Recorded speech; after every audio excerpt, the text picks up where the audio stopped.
ફરિયાદી શ્રી બિપિનભાઈ ગોરધનભાઈની ફરિયાદ હકીકત એ રીતેની છે કે પોતે ટેક્સટાઇલના વ્યવસાય સાથે સંકળાયેલા છે અને પોતાને ત્યાં વિવર તરીકે માલ જે ઉત્પાદન થાય છે તે અલગ અલગ વેપારીઓને કાપડનું વેચાણ કરે છે. એ અનુસંધાને તેઓએ પોતે તમામ અલગ અલગ વેપારીઓને 1,45,00,000નું કાપડનું વેચાણ કરેલ.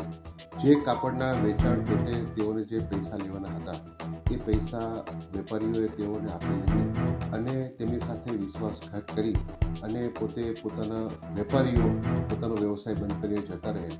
જે અનુસંધાને ડીસીબી પોલીસ સ્ટેશનમાં ગુનો દાખલ કરવામાં આવે અને આ ગુનાના કામે આરોપી રાકેશ કુમાવતની ધરપકડ કરવામાં આવે છે. આરોપીને પૂછપરછ ચાલુ છે અને હાલની તપાસ પણ આ ગુનાની ચાલુ છે. આરોપી ભૂતકાળમાં સુરતમાં વિશ્વાસઘાતના ગુનામાં ડીસીબી પોલીસ સ્ટેશન અને સલાબતપુરા પોલીસ સ્ટેશનમાં ધરપકડ થઈ ચૂકી છે.